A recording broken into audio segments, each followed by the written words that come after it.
So after a pretty decent period of time, I have completely and utterly diagnosed this entire place that we call Earth. I have completely understood the human condition, how this is set up, what makes this revolve, and how this is a cycle. So, if you care to listen, I'm going to explain briefly. Think about this. Really, truly, let's set with this. Set with it and let it set with you. Okay? You were born here on this planet, in this place. You have multiple explanations of how you're here and why you're here. They all kind of go along with each other, yet drastically contradict each other, and they are opposing. So, if you cannot see clearly, you will think that it's a gigantic mess. Correct? Which it is. Examples. You are, depending on where you're born, there's this thing called God. You're not escaping it. You're not escaping it. You're not escaping it. That story. So, understand this. Whether you were born, it does not matter what country, what culture, what religion, what family. You are going to eventually hear about God. Whether it is God in the sense of a Christian God, Allah, which is God, they're all talking about the same God. Now, what makes this even more messed up is the majority of these religions, even Buddhism to a degree, is a trap. No, it's not to a degree. Buddhism is a trap, and I can gladly explain that if you would like me to. It's not hard to do.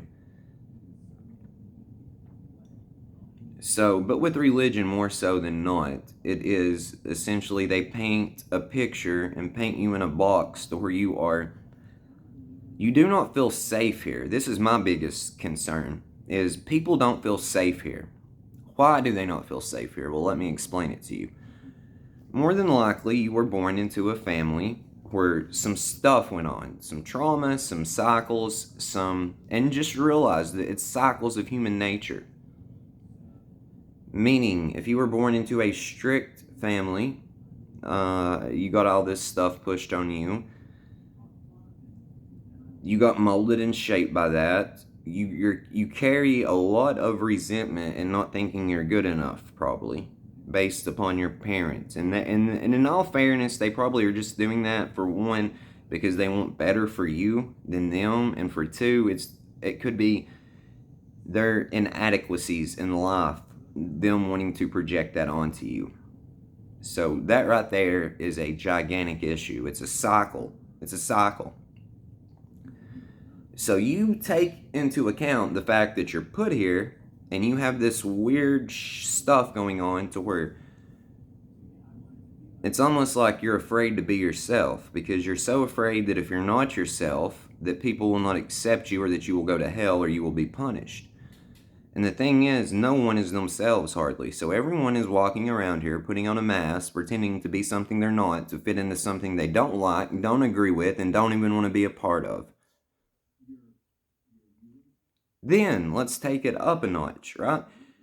So far we have up here the biggest one of all: fear of hell, fear of being punished, fear of you feel like you can't be yourself. Then take it down here, the inadequacies or the trauma or the cycles pushed on you by your parents, whether it was legitimate trauma that you were enduring, meaning you were raised by addicts, alcoholics, you were raised by extremists of one sense or the other, in either direction. Listen to me very carefully. It can be an extremist in the sense of super religious conservatives, or it can be the extreme in the sense of atheists or spiritual people that are extremely liberal. Too liberal, in fact. So,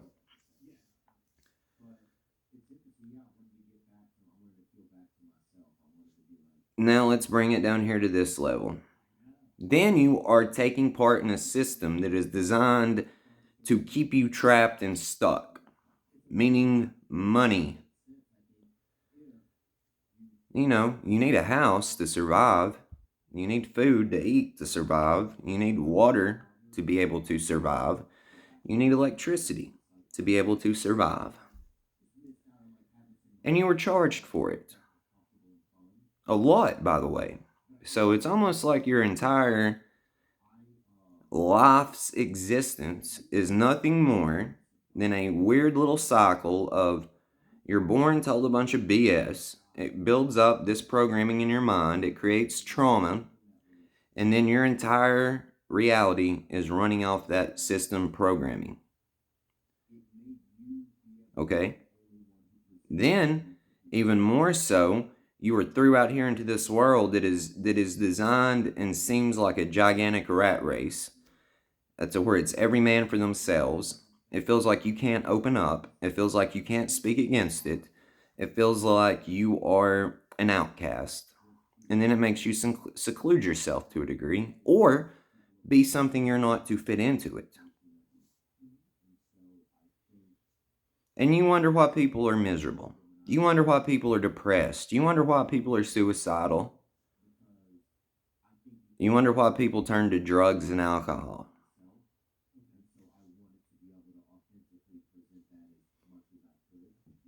You wonder why people rebel against God. You wonder why people want to go against society. Well, this is why. They were incredibly hurt and damaged by this place. So, the issue is, though, in this scenario and regard, there's not enough people out here like me. And please understand, I'm not putting myself up on something, because if you've watched me, you will understand I do not think I am anything above you. That's my whole message. It's a round table. And if there was more people like me out here, and some of you guys that watch me that I communicate with, this world would be so much better. And what do I mean by people like me? I mean people that understand the human mind. I mean people that understand human nature. I mean people that understand projection, the shadow. I'm talking about people that understand the dichotomy of this all and can maneuver through it while helping others. Now, there are people out here like that, by the way. But it's hard-pressed to actually find them and communicate with them. Thus far, anyway. Because here's the messed up part. The good people, the people that are going to be able to follow through with this and make this happen, unfortunately are still maneuvering through the darkness of their minds to a degree. Whether it be addiction, whether it be trauma, whether it be distracting themselves, whether it be running from the truth.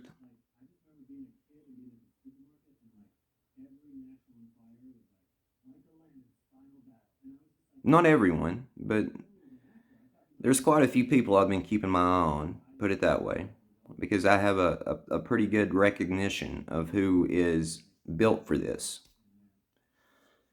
And I've been keeping my eye on a few people and just waiting and watching. And it seems like drastic improvements are being made, but there's still, some of them are still in murky waters to a degree. And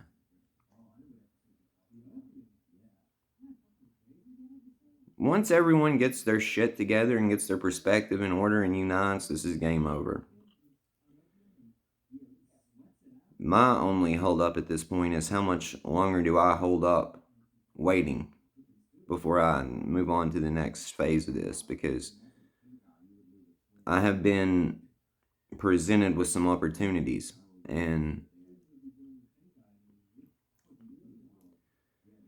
one of the opportunities I've been presented with that I am pretty sure I'm going to capitalize on and do is, I believe that there's this new church getting ready to take place. It's called The Movement, and it is essentially just focusing on what Jesus said and taking the rest of it out.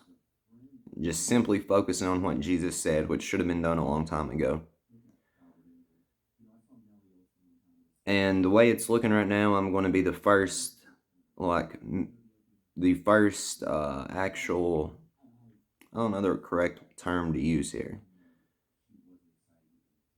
One of the first people to help, one of the first members, one of the first, I'm not entirely sure what words you want to use there.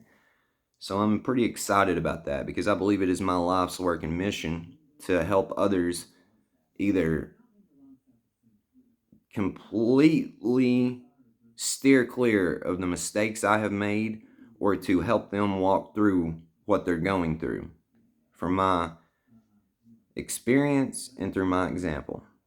So I do want to be a motivational speaker, and I do want to just lead by example. And I feel like that church it's not going to be my focal point. It's not going to be my mainstay, but it is going to be a significant part of what I'm trying to accomplish here. Because I want to leave this place in way better shape than I found it, which I think I've done a good job of so far. And so have you, and so have you, and so have you, and so have you, and so have you. Thank you for that. That's our job, by the way. That's our responsibility. It's to make this the best place it can be for ourselves, our friends, our family, and society as a whole. And it is as simple as changing, returning to you, not necessarily changing, but just disregarding everything that you're not, returning to you, and lead by example. Talk to people about this. And oh, by the way, this is the shirt. This is the movement, by the way. Drive the demon out. Now, the back of this shirt says, in Jesus' name, the movement. It's the movement. Now, I want you to think about this really clearly before I go into the next phase of this. Who has been saying they're going to make Jesus cool again? Who's been saying they're going to actually deliver the proper message Jesus said? Who has been saying this? Think this through, brother. You were told quite some time ago that there was a giant player coming back into this that had some things to take care of.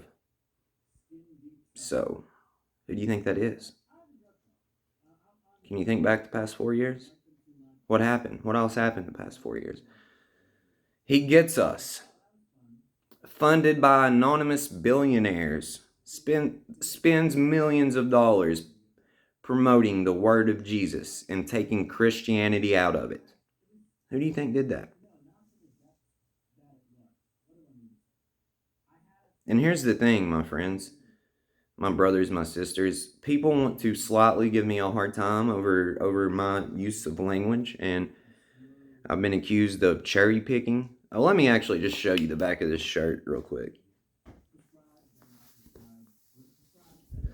But I've been accused of cherry picking shit. I've been accused of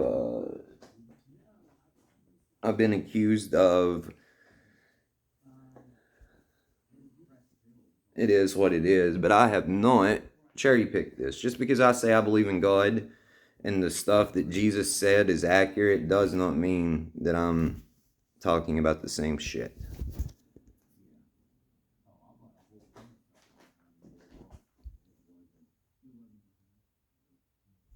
So, does not mean we're talking about the same thing. But I want to leave you with this. It doesn't matter to me. Do I believe in God wholeheartedly? Do I believe in the power of Christ and what Jesus said? Yes. That isn't me cherry picking. That's just me seeing the gold in the shit and understanding the actual gold that's there. So, There's been multiple examples of people you can use that has navigated this place, that has overcame the world, that has helped others succeed. You can call these people Jesus, you can call them Buddha, you can call them Blake, you can call them Lucifer, you can call them whoever you want to call them. The issue is, though, not realizing that they all told you the same thing.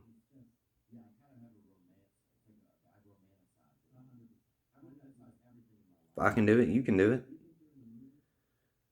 We're all the sons and daughters of God. It's an illusion, right? An illusion of the mind. But what does that mean, an illusion of the mind? What is an illusion? Would you consider this real or an illusion?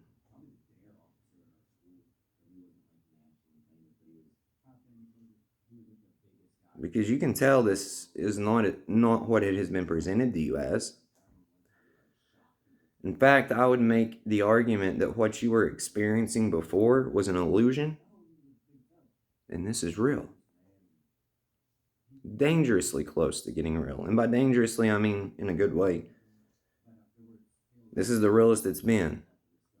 This is the most awake it's gotten in a very, very, very long time.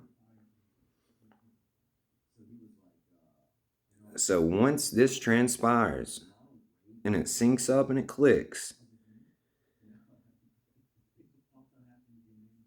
everything will fall into place. So trust that. And I'm going to end it with this. It's time for the main attraction. So I'm asking kindly. Lift the curtains, please. I love you.